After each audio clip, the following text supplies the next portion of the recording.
여러분, 우리는 모두 연결되어 있습니다. 더욱 빛나는 나에 오신 걸 진심으로 환영합니다. 살면서 이런 생각 해보신 적 있으실 겁니다.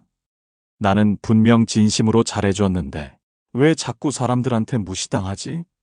나는 나름대로 최선을 다했는데 왜 돌아오는 건 상처뿐일까? 처음엔 그냥 작은 부탁이었습니다. 이번 한 번만 도와줘. 그래서 마음 열고 기꺼이 내어줬죠. 시간도 감정도 정성도. 그런데 어느 순간부터 그 호의는 당연한 게 됐고 한 번 거절이라도 하면 정말 실망이야. 너도 별 수 없구나. 이런 말이 돌아오기 시작합니다. 그 순간 머리가 멍해지면서 이런 생각이 들죠. 아, 내가 잘못한 건 너무 잘해준 거였구나. 근데 여러분, 문제는 잘해준 것이 아닙니다. 어떻게 잘했느냐가 문제입니다. 아무 경계 없이 거절 한마디 못하고 상대가 선을 넘을 때마다 괜찮아요. 다 이해해요. 이렇게 웃어 넘겼기 때문입니다. 그 결과 나는 고마운 사람이 아니라 편한 사람, 아니, 만만한 사람이 되어버린 겁니다. 오늘은 그 이야기를 하려 합니다.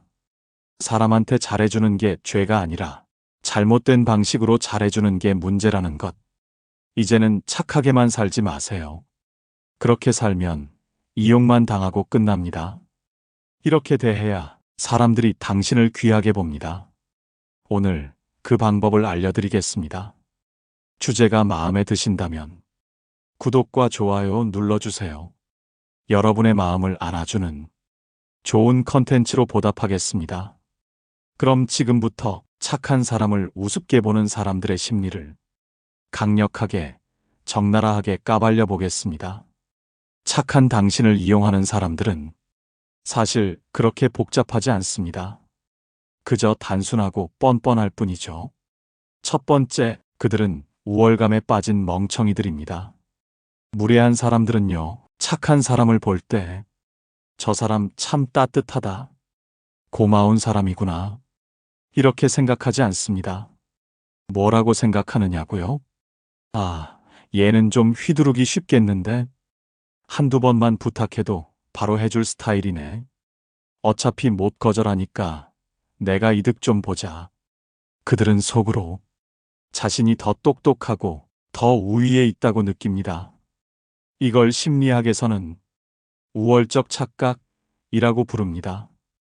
하버드 대학 심리학 교수인 데이비드 더닝은 이런 사람들의 심리를 이렇게 표현했습니다.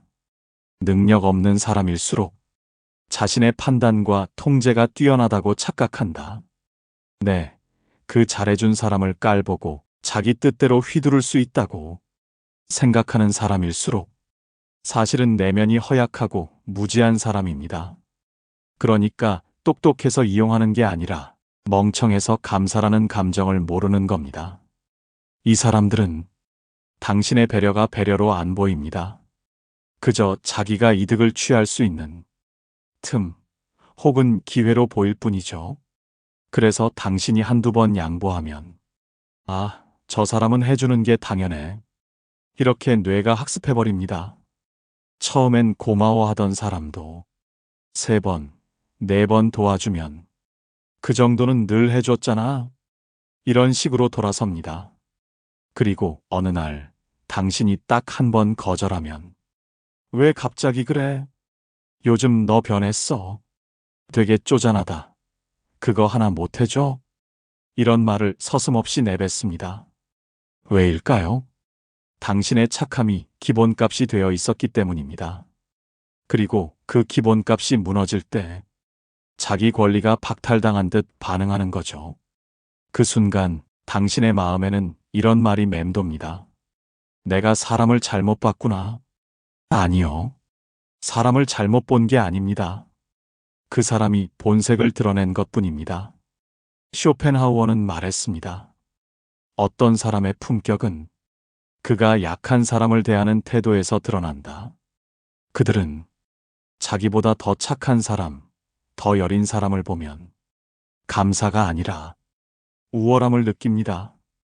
그래서 더는 잘해줄 필요가 없습니다. 잘해준 만큼 무시당할 바엔 적당히 하고 선을 긋는 게 100번 낫습니다. 착함은 자격이 있는 사람에게만 보여주세요. 무례한 사람에게 친절을 주는 건 물 붓는 항아리에서 새는 것과 똑같습니다. 당신의 정성만 줄줄 새고 남는 건 하나도 없습니다. 두 번째, 호의를 권리로 착각하는 사람들. 처음엔 말도 예쁘게 합니다. 정말 고맙다. 너밖에 없었어. 이번 한 번만 도와줘. 그 말에 우리는 마음이 흔들립니다. 그래, 힘들다니까 한 번쯤은 도와주지 뭐. 그래서 도와줍니다. 정말 그 사람을 생각해서 진심으로. 근데 그게 끝이 아니에요. 딱 한 번만이라더니 두 번, 세 번, 이제는 말을 바꿉니다. 그건 너밖에 못해. 이번에도 좀 해주라. 내가 잘하잖아. 내가 안 해주면 다 곤란해져. 그 말투가 익숙해질 때쯤 어느 순간 깨닫습니다. 아, 이 사람은 내 호의를 고마워한 게 아니었구나. 그냥 권리처럼 여긴 거였구나. 이게 바로 무례한 인간들이 가진 전형적인 사고방식입니다. 받을 때는 감사한 척, 받고 나면 당연한 듯. 심리학자 애덤 그랜트는 그의 책 기브 앤 테이크에서 이런 사람들을 테이커라 불렀습니다. 테이커는 당신의 배려를 진심이 아니라 기회로 여긴다. 그리고 한 번의 성공적인 수락이 있으면 그 다음엔 요구를 시작한다. 이들은 처음부터 줄 생각이 없습니다. 받는 것만 생각합니다. 그리고 당신이 거절하는 순간 순식간에 얼굴을 바꿉니다. 진짜 실망이다. 너답지 않다. 그깟 거 하나 못해줘? 그깟 거? 그깟 거라면 왜 당신은 못하고 나한테만 미루는 거죠? 진짜 문제는 부탁이 아닙니다. 그 부탁이 의무가 되는 그 순간입니다. 이 사람들은요, 한 번 도와주면 고마움을 배우는 게 아니라 학습을 합니다. 아, 얘는 이렇게 하면 도와주네. 이거 내 기본 옵션으로 써야겠다. 당신의 친절을 시스템처럼 써먹는 겁니다. 그리고 한 번 해준 일을 안 해주면 왜 이번엔 안 해? 넌 원래 그런 애 아니었잖아. 요즘 너 좀 많이 변했다? 이런 말로 당신을 흔듭니다. 그때마다 괜히 미안해지고 내가 너무했나? 자책하게 만들죠. 하지만 잊지 마세요. 고마운 사람은 절대 왜 안 해줘? 라는 말을 하지 않습니다. 그 말을 내뱉는 순간 그 사람은 더 이상 부탁하는 사람이 아니라 명령하는 사람입니다. 쇼펜하우어는 말했습니다. 친절은 강요되는 순간 가장 추한 이름으로 바뀐다. 그건 바로 이용이다. 그러니까 한 번이라도 그런 말을 들었다면 그 사람에게는 두 글자로 정리하면 됩니다. 거름. 더 이상 호의를 베풀지 마세요. 당신의 마음은 누군가의 권리가 아닙니다. 그 마음을 받을 자격이 없는 사람에게는 애초에 내어줄 필요도 없습니다. 세 번째, 죄책감을 무기로 삼는 교활한 사람들. 이 사람들은요, 직접 화내지도 않습니다. 대놓고 강요하지도 않아요. 대신 아주 교묘하게 당신의 착한 마음을 찌릅니다. 내가 아니면 누구한테 말하겠어. 넌 내 편이잖아. 내가 안 도와주면 나 진짜 끝이야. 부탁할 사람 너밖에 없어서 그래. 이런 말을 들으면 어떻게 무시하겠습니까? 우린 괜히 죄책감이 들고 안 해주면 나쁜 사람 될까봐 결국 또 도와줍니다. 그런데 도와줬더니 어때요? 그 사람이 달라졌나요? 아니죠. 도와줄수록 요구는 더 늘어나고 거절하면 서운한 티 팍팍 냅니다. 아, 알겠어. 뭐 네가 그렇게 생각한다면 어쩔 수 없지. 그래, 기대한 내가 바보지 뭐. 됐어. 다음부터는 너한테 이런 부탁 안 할게. 이런 말 들으면 속이 미어지고 괜히 내가 나쁜 사람이 된 것처럼 느껴지죠. 이게 바로 죄책감을 이용한 심리 조종입니다. 심리학에서는 이것을 정서적 조작이라고 부릅니다. 이 유형은 논리가 아닙니다. 논리로는 내가 옳아도 감정적으로는 내가 진 것 같은 상황이 벌어지죠. 그리고 무서운 건 이 사람들은 그것까지 계산하고 있다는 겁니다. 내가 거절하면 상처받은 척, 도와주면 다음에도 자연스럽게 또 요청. 내가 한 번 망설이면 너 변했네? 너 요즘 왜 그래? 하고 내 감정을 흔듭니다. 이쯤 되면 부탁이 아니라 감정으로 협박하는 거죠. 심리학자 수잔 포워드는 착한 사람 콤플렉스라는 책에서 이런 조종형 인간에 대해 이렇게 말했습니다. 그들은 늘 피해자의 가면을 쓴 가해자다. 당신의 양심과 죄책감을 자극해 결국엔 모든 책임을 당신에게 떠넘긴다. 맞습니다. 이런 사람들은 절대 자기 입으로는 이건 내 책임이야라는 말을 하지 않습니다. 대신 이렇게 말하죠. 넌 날 이해 못해. 내 입장도 좀 생각해줘. 너 아니면 누구한테 말하겠어? 이 말들의 공통점이 뭔지 아십니까? 다 당신이 뭔가 잘못한 것처럼 만드는 말입니다. 정작 이용당하고 있는 건 나인데 왜 내가 미안해야 하죠? 왜 내가 죄책감에 시달려야 하죠? 그 이유는 단 하나, 그 사람이 죄책감을 무기로 쓰고 있기 때문입니다. 쇼펜하우어는 이런 사람을 두고 단호히 이렇게 말했습니다. 상대의 감정에 휘둘리는 것은 칼 없는 전쟁에서 스스로 무장해제하는 것과 같다. 이제 무장해제하지 마세요. 감정적으로 몰아가는 사람에게 내가 나쁜 사람인가? 이런 생각부터 버리세요. 진짜 나쁜 사람은요, 당신의 착함을 죄로 만들고 자신의 요구를 의무처럼 밀어붙이는 그 사람입니다. 자, 이제 아셔야 합니다. 상대가 나쁜 건 맞습니다. 하지만 계속 당하고만 있다면 이제는 내가 대처를 바꿔야 할 때입니다. 더 이상 그냥 착한 사람이 아니라 똑똑하고 현명한 사람으로 당당히 살아갈 수 있는 방법입니다. 그래야 진짜 나를 귀하게 여기는 사람들만 내 곁에 남게 됩니다. 지금부터 그 6가지 방법 하나씩 알려드릴게요. 첫 번째, 죄책감 대신 분노를 느끼세요. 내가 너무했나? 이런 생각 한 번쯤 해보신 적 있으시죠?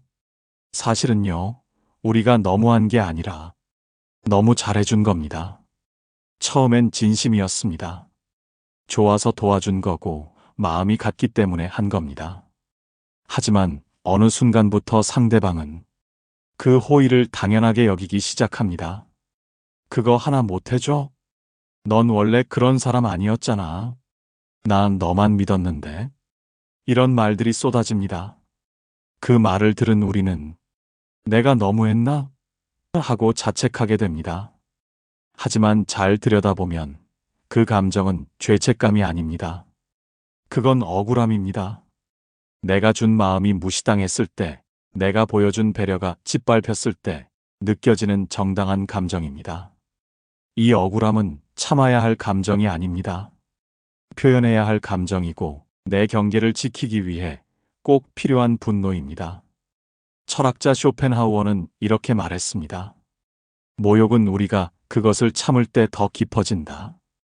이 말은 곧 내가 침묵할수록 상대는 더 나를 깔본다. 는 뜻이기도 합니다. 그러니 이제는 생각을 바꾸셔야 합니다. 지금까지는 죄책감이 착한 마음인 줄 알았지만 이제는 알아야 합니다. 나를 지키는 분노는 나쁜 것이 아닙니다. 오히려 가장 건강한 감정입니다. 착한 사람이 단단해질 때 가장 품위 있는 강자가 됩니다. 더 이상 휘둘리지 않고 더 이상 속으로만 끙끙 앓지 마세요. 그 사람을 위해 사는 인생이 아니라 나 자신을 위해 살아가는 인생. 그 첫걸음이 바로 죄책감이 아니라 분노를 선택하는 용기입니다.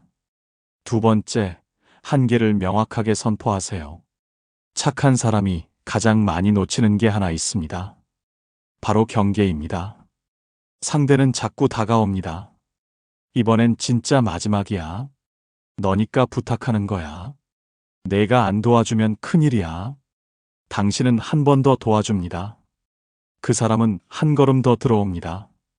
그리고 어느 순간 당신의 도움은 당연한 일이 되어버립니다. 그럼에도 불구하고 우리는 이런 말을 참 어려워합니다. 그건 못하겠어요. 이번엔 도와드릴 수 없습니다. 여기까지만 할게요. 왜일까요? 착한 사람일수록 거절은 미움받는 일처럼 느껴지기 때문입니다. 하지만 진실은 정반대입니다. 당신의 한계를 인정하지 않는 사람은 애초에 당신을 진심으로 대하지 않았던 사람입니다. 심리학자 브레네 브라운은 말합니다. 가장 따뜻한 사람들은 자기 경계가 분명한 사람들이다. 왜일까요? 자기 마음을 지킬 줄 아는 사람만이 진짜 타인을 존중할 수 있기 때문입니다. 그래서 이제 이렇게 말해보세요. 죄송하지만 이번엔 어렵습니다. 이건 제가 감당할 수 있는 일이 아닙니다. 저도 제 삶을 먼저 챙겨야 해서요. 그리고 만약 그 사람이 정말 실망이야. 넌 변했어. 이런 말을 한다면 이렇게 답하세요. 거절했다고 실망하는 사람이라면 처음부터 나를 있는 그대로 존중한 게 아니겠죠? 이 말은 싸우자는 말이 아닙니다. 내가 나를 귀하게 여긴다는 선언입니다. 상대가 깜짝 놀랄 수도 있습니다. 하지만 동시에 그들은 깨닫게 됩니다.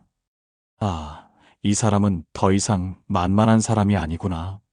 사람의 진짜 힘은 모두에게 좋은 사람으로 남는 데서 오지 않습니다. 멈출 줄 아는 순간 그 사람은 비로소 존중받는 사람이 됩니다. 지금까지 너무 많이 내어주셨다면 이제는 멈추셔야 합니다. 그리고 그 자리에 나를 지키는 선을 단단히 그으세요. 세 번째, 미안해요. 대신 고마워요를 말하세요. 혹시 이런 경험 있으신가요? 정말 작은 일에도 아이고 미안해요. 신경 쓰게 해서 죄송해요. 제가 괜히 부탁드렸죠? 이렇게 미안함부터 꺼내는 습관. 사실 우리 세대에게는 민폐 끼치지 않는 사람이 예의 바른 사람으로 여겨졌습니다. 하지만요, 자꾸 미안하다고 말하는 사람을 보면 사람들은 이상하게도 더 쉽게 선을 넘습니다. 왜냐고요? 자기도 모르게 이 사람은 늘 낮은 자세를 취한다 라고 느끼기 때문입니다. 그래서 이런 말 자주 듣게 됩니다. 왜 이렇게 별것도 아닌 걸로 미안해하세요? 괜찮다니까 왜 그래요? 상대가 괜찮다고 했는데도 우리가 계속 사과하면 결국 우리의 마음만 더 작아집니다. 그럴 땐 미안해요. 대신 이렇게 말해보세요.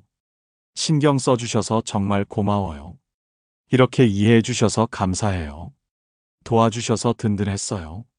사과는 마음을 줄이는 말이고 감사는 마음을 나누는 말입니다. 게다가 감사는 관계를 더 따뜻하게 만듭니다. 같은 상황에서도 미안해요가 아니라 고마워요라고 말할 때 상대는 훨씬 기분 좋게 받아들입니다. 그리고 무엇보다 나는 민폐가 아니라 고마운 존재라는 믿음이 내 안에 생겨납니다. 심리학자 마셜 로젠버그는 말합니다. 사람은 자신이 가치 있다고 느낄 때 비로소 건강한 관계를 맺을 수 있다. 그러니 이제는 스스로를 조심스러운 사람으로만 남기지 마세요. 감사할 줄 아는 사람으로 바꾸어 보세요. 그 한마디가 당신의 관계를 바꾸고 당신의 자존감을 지켜줄 겁니다. 지금 작은 말 한마디를 바꿔보세요. 미안해요. 대신 고마워요. 네 번째, 왜 대신 그럴 수 있죠를 말하세요. 우리는 관계 속에서 이해할 수 없는 사람을 만나면 이렇게 묻습니다. 도대체 왜 저럴까? 왜 저런 말을 했을까? 왜 나한테 그랬지? 그런데요. 이 왜라는 질문이 반복될수록 우리는 상대의 행동에 매달리게 됩니다. 상대의 말과 태도에 감정이 휘둘리고 그 사람을 해석하느라 내 에너지가 계속 소모되죠. 사실 이 왜라는 말 뒤에는 내가 이해할 수 있는 수준 안에 넌 좀 들어와 줬으면 좋겠다는 무의식적인 기대가 숨어 있습니다. 하지만 모든 사람을 이해할 수는 없습니다. 그리고 모든 관계가 해결될 필요도 없습니다. 그럴 땐 이렇게 말해보세요. 그럴 수 있죠. 저 사람은 저럴 수도 있겠다. 나는 안 하지만 저런 사람도 있긴 하지. 이건 포기가 아닙니다. 내 감정을 지키는 방식입니다. 모든 상황에 반응하지 않고 거리를 둘 줄 아는 사람만이 자기 중심을 지킬 수 있습니다. 미국의 정신과 의사 데이비드 번은 말합니다. 건강한 사람은 모든 사람을 이해하려 하지 않는다. 그 말처럼 관계를 지혜롭게 이끌고 싶은 사람은 왜 저럴까? 보다는 그럴 수도 있겠다고 말할 줄 알아야 합니다. 이 말 한마디가 당신을 상처에서 지켜주는 심리적 울타리가 되어줄 겁니다. 5번째, 모든 걸 설명하려 하지 마세요. 착한 사람일수록 늘 오해받지 않으려고 애씁니다. 그건 그게 아니라 내가 일부러 그런 건 아니고요. 그날은 상황이 좀 달랐어요. 설명하고 해명하고 이해시키려 노력합니다. 하지만 이상하게도 그럴수록 상대는 더 깔봅니다. 왜냐하면 계속 설명하는 사람은 스스로를 불리한 입장에 둔다는 인상을 주기 때문입니다.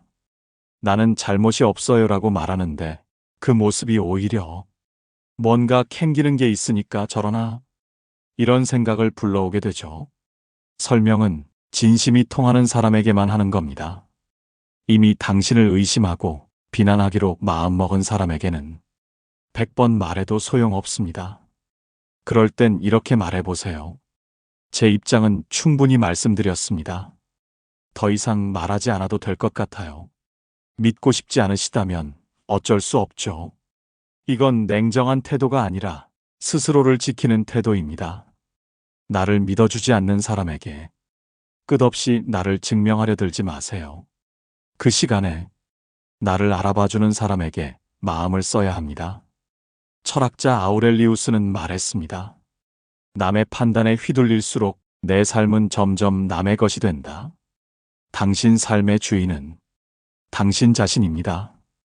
모든 걸 설명하고 납득시키는 삶에서 이제는 나는 나대로 충분하다는 믿음으로 당당히 나와 함께 걸어가세요. 6번째, 맞춰주기보다 존중받기를 선택하세요. 좋은 관계를 위해 우리는 참 많이 양보하고 맞춰줍니다. 그냥 내가 한 발 물러서면 되지. 저 사람은 원래 저러니까. 괜히 싸우지 말고 내가 참자. 그런데요. 한두 번은 괜찮습니다. 하지만 그게 습관이 되면 문제가 됩니다. 왜냐고요? 상대는 점점 이렇게 느낍니다. 이 사람은 늘 나를 맞춰주는 사람.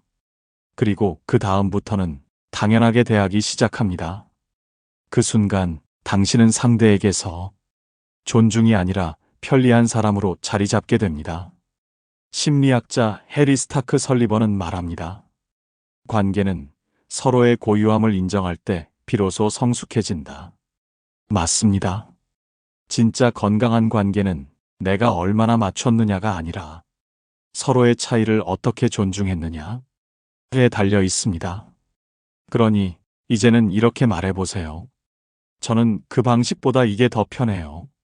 그렇게 하는 건 제 성향엔 조금 맞지 않아요. 저는 이런 부분을 중요하게 생각해요. 처음엔 어색할 수도 있습니다. 그런데요. 한 번 말을 꺼내보면 알게 됩니다. 당신의 기준을 말했을 때 떠나는 사람은 애초에 당신을 존중하지 않았던 사람이었다는 걸요. 진짜 남아야 할 사람은 맞춰주는 사람이 아니라 존중받는 당신을 알아보는 사람입니다.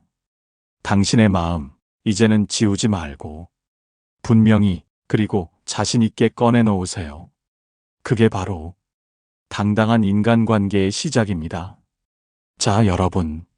지금까지 좋아서 해준 일이 당연하게 여겨지고 배려가 만만함으로 바뀌는 관계에서 우리가 어떻게 나를 지킬 수 있는지 6가지 방식을 함께 나눠봤습니다. 어떤가요? 우리가 그동안 상처받았던 이유, 이제 조금은 보이시지 않나요? 그동안 우리는 좋은 사람이 되려고 참 많이 애썼습니다.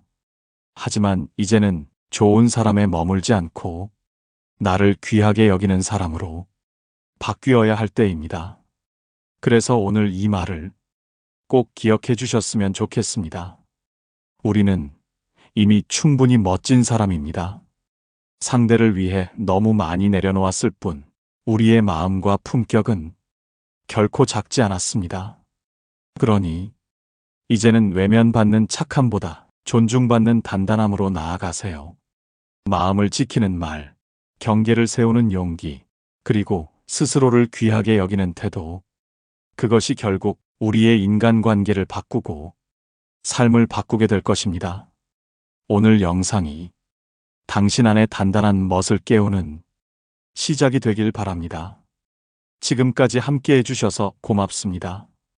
오늘 영상을 보며 여러분은 어떤 생각이 드셨나요? 여러분의 경험과 생각을 댓글로 나눠주세요. 여러분의 이야기가 누군가에게 큰 위로와 깨달음이 될 것입니다. 오늘도 끝까지 시청해주신 여러분께 깊은 감사를 드립니다. 오늘 영상이 도움이 되셨다면 소중한 분들께 공유해 주시고 구독과 좋아요를 눌러 더 많은 공감을 나눠보세요. 오늘도 소중한 관계에 한 걸음 더 가까워진 하루였길 바랍니다. 이상으로 더욱 빛나는 나였습니다.